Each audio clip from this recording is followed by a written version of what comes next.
എല്ലാവർക്കും സ്വാഗതം. ചിലപ്പോഴൊക്കെ ജീവിതത്തിൽ നമ്മൾ അങ്ങനെ അങ്ങ് സ്റ്റക്കായി പോവാറില്ലേ? എങ്ങോട്ടാ പോകേണ്ടതെന്നോ ഇനി എന്താ ചെയ്യേണ്ടതെന്നോ ഒരു പിടിയുമില്ലാത്ത അവസ്ഥ. അങ്ങനെയുള്ള സമയങ്ങളിൽ നമ്മളെ സഹായിക്കാൻ പറ്റുന്ന ഒരു പുരാതന മാർഗരേഖയെക്കുറിച്ചാണ് നമ്മളിന്ന് സംസാരിക്കാൻ പോകുന്നത്. അതിന്റെ പേരാണ് സാധനാപഞ്ചകം.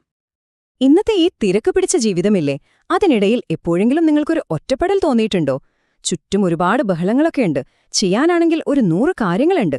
പക്ഷെ ഇതിനിടയിലും എങ്ങോട്ടാണ് എന്റെ പോക്ക്, എന്താണ് ഞാൻ ശരിക്കും ചെയ്യേണ്ടത് എന്നൊക്കെ ആലോചിച്ച് ഒരുതരം ശൂന്യത തോന്നാറുണ്ടോ? എന്നാ ഒന്നാലോചിച്ച് നോക്കിയേ.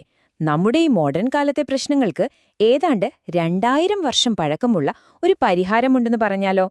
വെറുതെ കുറച്ച് ഉപദേശങ്ങൾ മാത്രമല്ല, കൃത്യമായി ഫോളോ ചെയ്യാൻ പറ്റുന്ന 40 സ്റ്റെപ്പുകളുള്ള ഒരു റോഡ് മാപ്പ്. കേൾക്കുമ്പോൾ തന്നെ ഒരു കൗതുകം തോന്നുന്നില്ലേ? ശരി, അപ്പൊ നമുക്ക് ആ രഹസ്യത്തിലേക്ക് കടക്കാം. ഇതാണ് സാധനാപഞ്ചകം. മഹാനായ ദാർശനികൻ ആദി ശങ്കരാചാര്യർ നമുക്കായി നൽകിയൊരു അമൂല്യ നിധിയാണിത്. തലമുറകൾ എത്ര കഴിഞ്ഞാലും ഇതിന്റെ പ്രസക്തി ഒട്ടും കുറയുന്നില്ല. അർത്ഥപൂർണമായൊരു ജീവിതം നയിക്കാൻ നമ്മളെ സഹായിക്കുന്നൊരു ഗൈഡ്. അപ്പോ എന്താണ് ഈ സാധനപഞ്ചകമെന്ന് ചോദിച്ചാൽ, ഇത് ശരിക്കും 5 ശ്ലോകങ്ങൾ മാത്രമുള്ള ഒരു ചെറിയ കാവ്യമാണ്. പക്ഷേ അതിന്റെ വലിപ്പത്തിൽ കാര്യമില്ല. അതിനുള്ളിൽ നമ്മുടെ ആത്മീയ വളർച്ചയ്ക്ക് വേണ്ട 40 പ്രാക്ടിക്കൽ നിർദ്ദേശങ്ങളുണ്ട്. ഇതിന്റെ ഘടന ഒരു സോപാന ആരോഹണ ന്യായം പോലെയാണെന്നാണ് പറയുന്നത്. അതായത് ഒരു ഗോവണി പോലെ ഓരോ പടിയും കേറുമ്പോൾ നമ്മൾ അടുത്ത പടി കേറാൻ തയ്യാറാവുന്നു. അങ്ങനെ പടിപടിയായി നമ്മളെ മുകളിലേക്ക് കൊണ്ടുപോകുന്നു.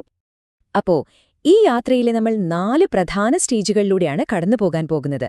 ആദ്യത്തെ ഘട്ടം നമ്മുടെ ഫൗണ്ടേഷൻ ഇടുക. രണ്ടാമത്തേത് ഈ ലോകത്തിലൂടെ എങ്ങനെ മുന്നോട്ടു പോകണമെന്ന് പഠിക്കുക. മൂന്നാമത്തേത് നമ്മുടെ പ്രാക്ടീസ് കൂടുതൽ ആഴത്തിലാക്കുക. അവസാനം 4ാമത്തെ ഘട്ടത്തിൽ നമ്മൾ ലക്ഷ്യത്തിലേക്ക് എത്തും. അപ്പോൾ റെഡിയല്ലേ? നമുക്ക് തുടങ്ങാം. ഓക്കേ, അപ്പൊ നമ്മുടെ ആദ്യത്തെ സ്റ്റേജ് ബ്രഹ്മചാര്യാശ്രമം. ലളിതമായി പറഞ്ഞാൽ നമ്മുടെയൊക്കെ ജീവിതത്തിലെ ആ സ്റ്റുഡന്റ് ലൈഫ്, നമ്മുടെ സ്വഭാവം, കഴിവുകൾ, അറിവ്, അങ്ങനെ ജീവിതയാത്രയ്ക്ക് വേണ്ട ആ അടിക്കറയിടുന്ന ഏറ്റവും പ്രധാനപ്പെട്ട സമയം. ഈ ഘട്ടത്തിൽ നമ്മൾ ശ്രദ്ധിക്കേണ്ട 4 പ്രധാന കാര്യങ്ങളുണ്ട്. 1.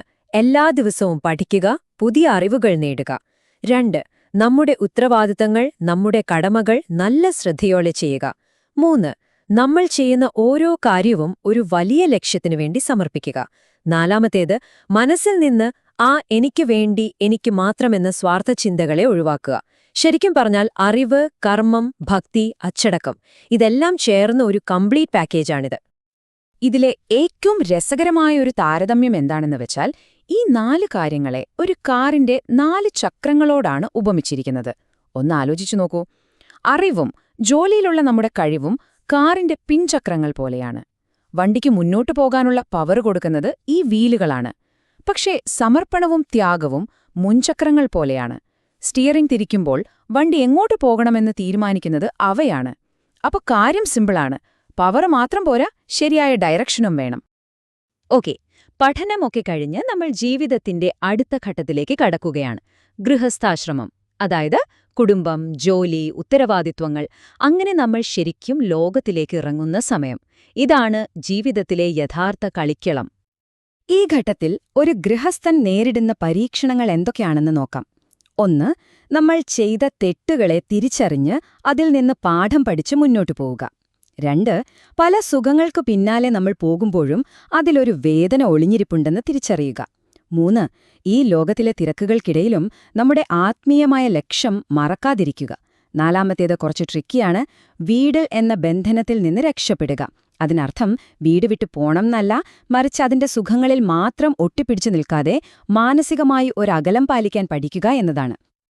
അപ്പോ ഈ ഘട്ടം വിജയകരമായി മുന്നോട്ടു കൊണ്ടുപോകണമെങ്കിൽ നമ്മൾ മനസ്സിലാക്കിയിരിക്കേണ്ട ഒരേ ഒരു നിയമമേ ഉള്ളൂ: കർമ്മനിയമം. വളരെ സിമ്പിളായി പറഞ്ഞാൽ, what goes around comes around. നമ്മൾ എന്ത് ചിന്തിക്കുന്നു, എന്തു പറയുന്നു, എന്ത് ചെയ്യുന്നുവോ അതിന്റെ എല്ലാം ഫലം നമ്മളിലേക്ക് തന്നെ തിരിച്ചുവരും. നമ്മുടെ ഓരോ ആക്ഷന്റെയും ഒരു സൂക്ഷ്മമായ കണക്കെടുപ്പ് നടക്കുന്നുണ്ടെന്ന് സങ്കല്പിക്കുക. ഈ ഒരു ചിത്രം മാത്രം മതി ഗൃഹസ്ഥ ജീവിതത്തിന്റെ ആദർശം എന്താണെന്ന് മനസ്സിലാക്കാൻ, അല്ലേ? ഒരു വശത്ത് നമുക്ക് സമ്പത്ത് വേണം, ലക്ഷ്മി. മറുവശത്ത് അറിവും വേണം, സരസ്വതി. പക്ഷെ ഇവ രണ്ടും മാത്രം പോരാ. ഈ സമ്പത്തും അറിവും എങ്ങനെ വിവേകത്തോടെ ഉപയോഗിക്കണമെന്ന് നമ്മളെ പഠിപ്പിക്കുന്ന ജ്ഞാനം, അതായത് ഗണേശൻ, കൂടെയുണ്ടാവണം. ഈ മൂന്നും ചേരുമ്പോഴാണ് ജീവിതത്തിൽ യഥാർത്ഥ വിജയമുണ്ടാവുന്നത്. ഈ ഘട്ടത്തില് നമ്മൾ പഠിക്കുന്ന ഏറ്റവും വലിയൊരു പാഠമാണിത്. ഇന്ദ്രിയങ്ങളിൽ നിന്ന് കിട്ടുന്ന സുഖങ്ങളിൽ വേദന ഒളിഞ്ഞിരിപ്പുണ്ട് എന്ന് തിരിച്ചറിയുക.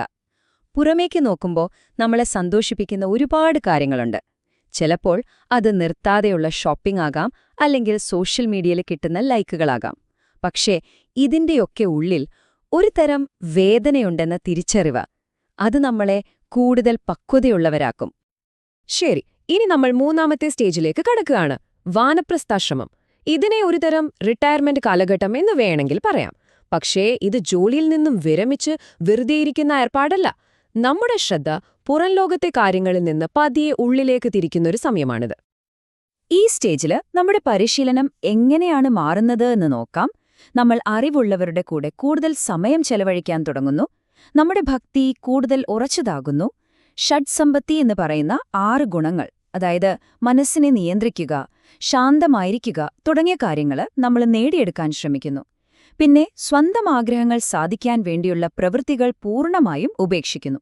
ചുരുക്കി പറഞ്ഞാൽ നമ്മുടെ ഫോക്കസ് കംപ്ലീറ്റായി ഉള്ളിലേക്ക് തിരിയാണ്. അപ്പോൾ ഇവിടെ ഏറ്റവും പ്രധാനപ്പെട്ട പോയിന്റ് ഇതാണ്. വാനപ്രസ്ഥം എന്ന് പറഞ്ഞാൽ ഒരു പണിയും ചെയ്യാതെ ഇരിക്കുക എന്നല്ല അർത്ഥം. മറിച്ച് നമ്മൾ ചെയ്യുന്ന കാര്യങ്ങളുടെ ഉദ്ദേശ്യം മാറ്റുകയാണ്. പുറം ലോകത്തെന്തെങ്കിലും നേടാൻ വേണ്ടിയുള്ള ഓട്ടം നിർത്തി നമ്മുടെ ഉള്ളിലെ വളർച്ചയ്ക്ക് വേണ്ടിയുള്ള ഒരു തയ്യാറെടുത്തായി ഓരോ പ്രവൃത്തിയെയും മാറ്റുന്നു. അങ്ങനെ നമ്മൾ ഈ മഹത്തായ യാത്രയുടെ അവസാന ഘട്ടത്തില് ആ കൊടുമുടിയിലേക്കെത്തിയിരിക്കുന്നു, സന്യാസാശ്രമം. നമ്മൾ ഇതുവരെ കയറിക്കൊണ്ടിരുന്ന ഗോവണിയുടെ ഏറ്റവും മുകളത്തെ പടി. ഇതാണ് ഏറ്റവും ഉയർന്ന തലത്തിലുള്ള പരിശീലനം. ഒന്നാമതായി ഒരു ഗുരുവിനെ സമീപിച്ച് അദ്ദേഹത്തെ സേവിക്കുക. രണ്ടാമതായി ആ ഗുരുവിൽ നിന്ന് പരമമായ സത്യത്തെക്കുറിച്ച് കേൾക്കുക. ഇതിനെ ശ്രവണം എന്ന് പറയും. മൂന്നാമതായി കേട്ട കാര്യങ്ങളെക്കുറിച്ച് ആഴത്തിൽ ചിന്തിക്കുക. ഇതിനാണ് മനനം എന്ന് പറയുന്നത്. അവസാനമായി ആ സത്യത്തിൽ പൂർണ്ണമായി അലിഞ്ഞു ചേരുക. ഇതിനെ നിധിധ്യാസനം എന്നും പറയുന്നു. അപ്പോ ഈ 4 ഘട്ടങ്ങളിലൂടെ, ഈ 40 പടികളിലൂടെ നമ്മൾ സഞ്ചരിച്ചതിന്റെ എല്ലാം ആത്യന്തികമായ ലക്ഷ്യമെന്താണ്? ഇത്രയുള്ളൂ. ഞാൻ എന്ന ഈ ചെറിയ വ്യക്തിയും ഈ പ്രപഞ്ചത്തിന് മുഴുവൻ ആധാരമായ ആ വലിയ ശക്തിയും, അതായത് ബ്രഹ്മം, രണ്ടും രണ്ടല്ല, ഒന്നാണെന്ന് സത്യം നേരിട്ട് അനുഭവിച്ചറിയുക. അപ്പോ ഈ പുരാതന മാർഗരേഖയിൽ നിന്ന് നമുക്കെന്തൊക്കെയാണ് ടേക്ക് അവേ ആയിട്ടെടുക്കാൻ പറ്റുന്നത്? ഒന്നാമതായി, ഇത് കർശനമായ നിയമങ്ങളല്ല, മറിച്ച് നമുക്ക് നമ്മുടെ ജീവിതത്തിൽ പ്രാപ്തമാറ്റങ്ങൾ വരുത്താൻ പറ്റുന്ന ഒരു ഫ്രെയിംവർക്കാണ്.